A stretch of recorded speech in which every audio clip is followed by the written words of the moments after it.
C'est trop bizarre parce que je pensais vraiment que ce film allait être un film d'horreur et non pas une comédie.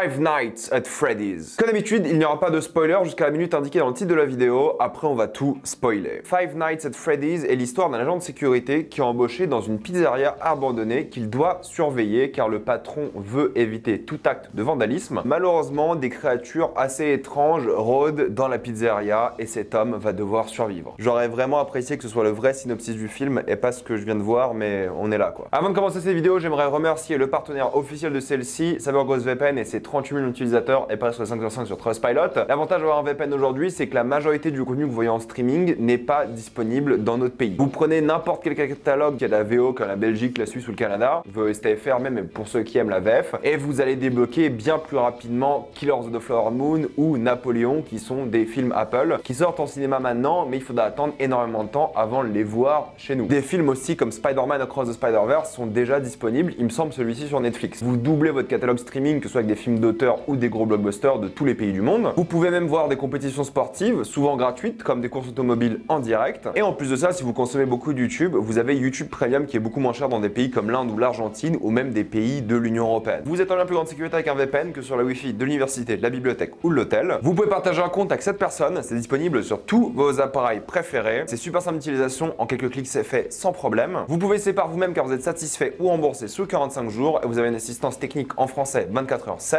Utilisez le lien dans la description, dans le commentaire épinglé, afin de vous abonner à CyberGhost VPN et bénéficier de 4 mois gratuits plus 4,33% de réduction. Foncez sur l'offre. Five Nights at Freddy's est l'un des films les plus attendus de cette fin d'année, l'un des films qui va le plus performer au box-office. En termes de performance au box-office, c'est attendu comme un immense carton. Déjà, ça a le côté film d'horreur, la plus grosse blague. On en parlera, mais ce n'est pas un film d'horreur, c'est une comédie, ça ne va pas du tout ça. Donc ça a été marketé comme un film d'horreur, c'est tiré d'une franchise extrêmement connue de jeux vidéo, Five Nights at Freddy's, qui avait énormément percé pour son côté jumpscare et horrifique. J'ai personnellement jamais joué au jeu, mais je connais le système, je sais comment ça marche. Vous devez regarder plusieurs caméras et justement détecter les monstres. Et si vous y arrivez pas, vous faites jumpscare. Ça a beaucoup cartonné sur Twitch aussi à l'époque et des choses comme ça. Et c'est ça qui est absolument dingue, c'est que le concept de la caméra et des écrans et tout est pas du tout utilisé. À la limite, c'est pas très grave, mais ça m'a un peu fait rigoler. C'est Universal et Blumhouse qui s'en occupent. D'ailleurs, la Blumhouse a une sorte d'introduction assez cool qui montre différentes franchises d'horreur qu'ils ont parce que c'est majoritairement une boîte qui fait de l'horreur. Et c'est une boîte qui est connue pour ne pas mettre beaucoup d'argent dans ses films. Enfin, ils en mettent de plus en plus parce que maintenant ils ont de plus en plus d'argent et de faire des vrais cartons au box-office. C'est une boîte qui se débrouille très bien de ce point de vue-là. Et Five Nights at Freddy's vraiment va cartonner quoi. On verra à quel point il cartonne parce que les critiques sont assez négatives. Le film sort le 8 novembre en France, mais il y avait des avant-premières déjà ce vendredi et il y en a, je crois, jusqu'au 8 novembre un peu partout en France. Mais le film est aussi sorti sur Peacock aux États-Unis parce que oui, le film est sorti à la fois en streaming et en salle aux États-Unis et même en faisant ça, le film va cartonner. Le budget de 30 millions de dollars, alors ça aussi il faut se poser la question où est parti le budget parce que c'est incompréhensible. Et quand même un film que beaucoup attendaient. Et écoutez, je connais pas Five Nights at Freddy's, je sais qu'il y a un lore par rapport à la franchise de jeux vidéo, mais s'il y a un lore, sachez qu'il a été très mal développé ici. Donc je vais pas juger l'adaptation, je vais juger le film que j'ai vu là. Une chose est sûre, la compétition pour le pire film de l'année est vraiment bien lancée. Five Nights at Freddy's, je ne vois pas comment le film peut satisfaire les fans et je vois pas comment le film va satisfaire les gens qui vont au cinéma pour voir un film d'horreur. Premier gros problème, le film est hilarant, mais pas pour la bonne raison. On se rapproche plus du nanar que du film d'horreur. Il y a un manque de sérieux, il y a un manque de drame que ça rend beaucoup des scènes les plus importantes du film extrêmement drôles, tellement c'est mal fait. Le côté nanar arrive surtout à partir d'un moment du film où tu te dis non mais en fait là ils viennent de tout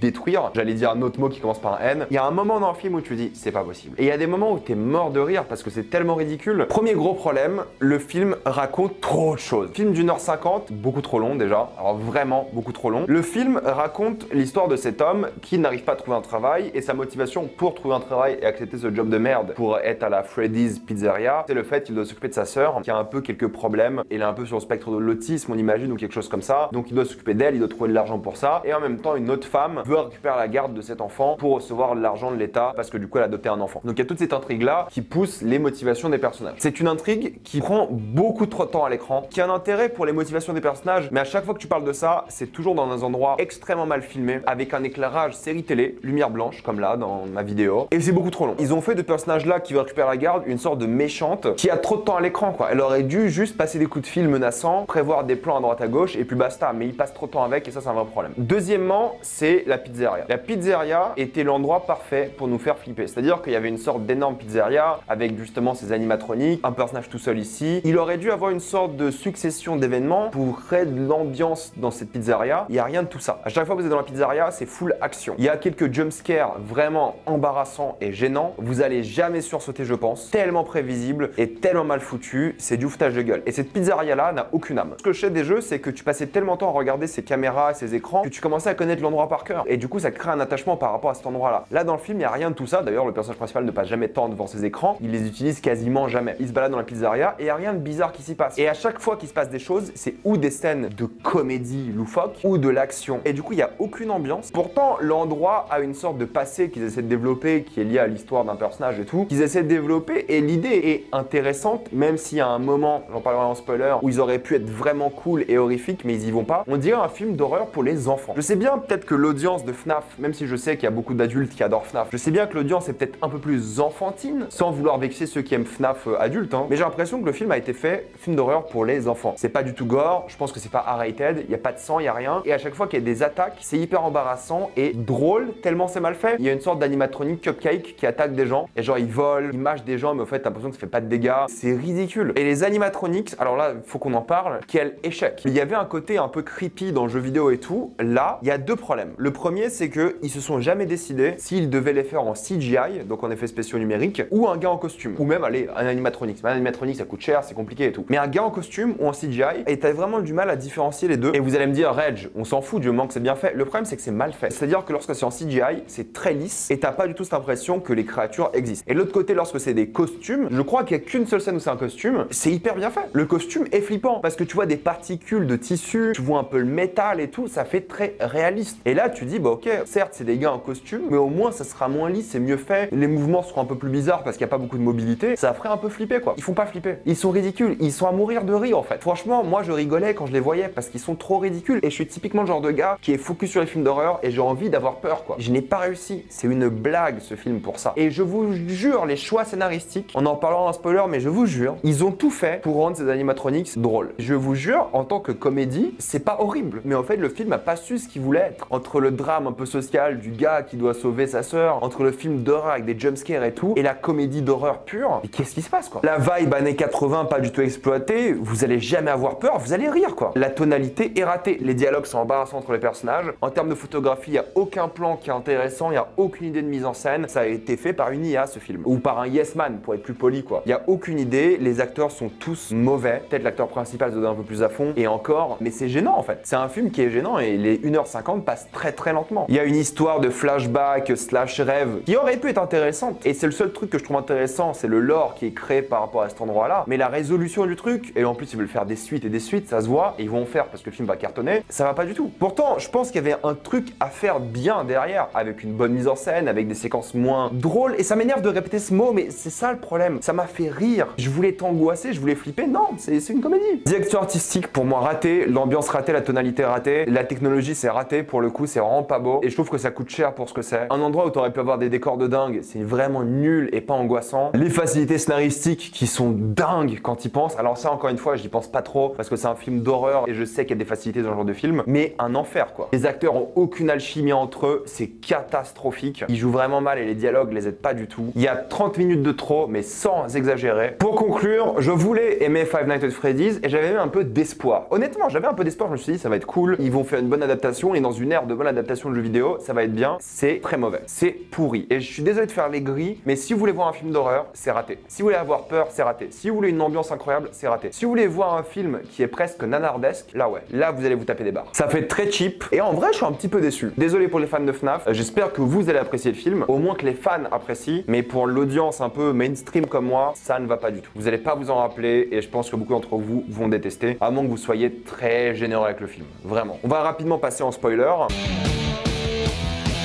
Je vais vous expliquer le problème de ce film très simplement. Vous savez, il y a cette séquence où ces bandits viennent endommager la pizzeria, ils ont leurs motivations qui sont expliquées, et cette séquence est une séquence d'action. C'est la première fois que tu vois réellement, sauf la scène d'introduction qui est nulle, genre de scène d'introduction de film d'horreur pour te réveiller au début quoi, et pour te dire qu'il y a quand même des gens qui vont mourir. C'est la seule séquence où les animatroniques tuent des gens. Et cette séquence est filmée comme une séquence d'action plutôt qu'une séquence horrifique, de tension et tout. Et elle est risible, parce qu'en vrai, ils sont hyper drôles, ces animatroniques, parce que tu vois qu'ils sont mal faits, tu vois qu'ils sont pas là physiquement présents, et lorsqu'il y a Freddy qui bouffe une meuf en deux, alors que physiquement c'était pas possible, j'étais mort de rire. Et ils ont pas pris ces animatroniques au sérieux. Je sais que c'est des enfants, et j'aime bien le lore que ce soit des enfants enfermés dans animatronics. La police n'a jamais cherché là-bas comme s'il y avait pas d'odeur de cadavre, enfin bref, mais t'aurais dû voir ces enfants putrifiés, t'aurais dû les voir à l'intérieur des restes et tout. Mais bon, c'est un film pour enfants d'horreur, comme je vous l'ai dit, ils ont pas osé aller aussi loin. L'idée, le lore et tout, que ce soit des enfants qui ont enlevé ces animatronics, je trouve ça intéressant et cool. Et le fait qu'ils fassent copain-copain avec un autre enfant, c'est en soi une idée intéressante. Le problème, c'est que, bah du coup, ça les rend pas du tout flippants. Ces animatronics-là deviennent des gros copains nounours. Et lorsque tu les vois tuer des gens, c'est risible, surtout le cupcake. Vraiment, le cupcake qui est en train de mâchouiller la jambe de quelqu'un, ça n'a aucun effet, aucun impact. En plus, on les voit jamais réellement tuer des gens, c'est toujours genre hors champ ou une ombre, tu vois un peu de sang par la suite et tout, mais c'est risible. Donc ils font pas du tout peur. En plus, t'as des armes pour les tuer, des tasers, c'est pas des vraies menaces. Du coup, t'es jamais inquiet. Enfin, moi, je vous jure, je suis dans la pizzeria, je panique pas, hein. Parce que l'ambiance du film en a fait des gros nounours, rigolos, mignons, et la scène du taxi, moi, je me suis dit, mais c'est terminé en fait. C'est plus possible d'être un peu inquiet par le film. Au début, je voulais être un peu inquiet. En plus, il y avait ce truc avec les rêves du personnage principal, avec son frère qui était perdu, et c'était lié à cet endroit-là et tout. C'était intéressant, je trouve aussi d'un point de vue cinématographique, parce que le personnage-là, il a compris qu'il y avait un truc dans ses rêves, il essaie de comprendre ses rêves, et c'est lié du coup à une sorte de thérapie qui se fait de lui-même, et en même temps, c'est lié à cet endroit qui est un peu maléfique pour lui aussi en soi, et qui a un lien. Mais il accepte trop facilement qu'il y ait des fantômes. T'as l'autre meuf qui joue dans You, qui aidait son père, le criminel, qui est Shaggy d'ailleurs de Scooby-Doo. On apprend que c'est tous les deux des criminels, surtout lui. La confrontation avec son père est ridicule. Le père qui tue encore des gens, c'est ridicule, parce qu'il fait pas peur. C'est un tocard en costume qui utilise des enfants possédés. L'idée des dessins est intéressante aussi. Mais au fait, il n'y a pas de tonalité. Ils ont pas réussi à mélanger l'humour à genre à la Evil Dead par exemple, avec l'horreur. Ils ont pas réussi à faire de l'horreur, ils ont essayé de faire de l'action, ils ont essayé de faire du drame. Vous savez, cette séquence, c'est le personnage principal et la policière où il raconte toute sa vie et ses 2 jours et tout, et c'est tellement mal éclairé et chiant. Vraiment, la flic, tu vois clairement qu'il a rien à faire là. Il y a tellement de choses qui ne vont pas. Pourtant, il y a des idées de faire des choses creepy. Lorsque les animatronics font de la musique, tu dis, ah bah tiens, il y a un truc un peu glauque où tout s'est mis en marche automatiquement. Tu penses que c'est des animatronics qui font juste leur travail d'animatronics entre guillemets, mais en fait, ils sont possédés. Il y avait une ambiance qui s'installait la première fois qu'il était présent là-bas. Et Shaggy qui se fait lui-même tuer par sa propre machine, il y a un truc aussi un peu symbolique. Au lieu d'y aller en mode glauque, ils sont allés vers la route de la comédie plutôt quoi. Et ça, c'est dommage parce que je pense que cette histoire-là, avec un tueur en série, qui avec des enfants possédés, avec le concept du jeu vidéo, s'il utilisait la caméra un peu plus, ça aurait pu être intéressant aussi. Une séquence comme dans le jeu où la caméra suit les différentes caméras, toi en tant que spectateur, ça aurait pu être ultra flippant. Parce que dans un jeu vidéo, t'as un peu le choix et du coup, t'es puni par tes choix, mais là, en tant que spectateur, t'aurais pas eu le choix et t'aurais vu à travers les yeux de la caméra et la caméra aurait pu te piéger plein de fois et des choses comme ça. Il y avait trop de trucs à faire qui auraient pu être trop bien, et même si les animatronics c'était mal fait, si c'était fait par un bon réalisateur, s'ils avaient une tonalité plus horrifique, ça aurait pu être vachement bien. Mais ils ont pas assumé ce que c'était comme film, et tu vois que c'est le film genre ultra mainstream, l'horreur pour gosses, pour lequel les gens vont se battre en salle, parce que c'est que des gamins qui vont aller voir ça sérieusement en salle quoi. J'exagère, mais vous avez vu les vidéos je pense sur les réseaux. Carrément déçu parce que derrière tout ce film de merde, il y a un truc qu'ils auraient pu faire qui était vachement bien parce qu'il y a de bonnes idées scénaristiques, mais ils ont fait des choix tellement à chier que ça rend le film ridicule et ça me déprime. Je vais m'arrêter là, j'espère que vous avez apprécié le film, vraiment je l'espère, mais moi c'est un gros non. Pour moi n'allez pas le voir, ça ne vaut pas le coup, clairement, mais dites-moi ce que vous en avez pensé dans les commentaires. Avez-vous été plus clément que moi par rapport au film? J'ai envie d'avoir votre avis, mettez-moi tout ça dans les commentaires. Comme d'habitude, pensez à vous abonner à la chaîne pour voir les prochaines vidéos, mettez un j'aime, ça aide beaucoup la chaîne. Suivez-moi sur tous mes réseaux pour plus de débats, critiques, actualités et concours, et avant de quitter cette vidéo, pensez à utiliser le lien dans la description et dans le commentaire épinglé afin de débloquer toutes les plateformes de streaming en toute accessibilité et sécurité. Tout ça pour 2,03€ par mois plus 4 mois gratuits. Foncez sur l'offre et moi je vous dis à la prochaine fois. Salut à tous.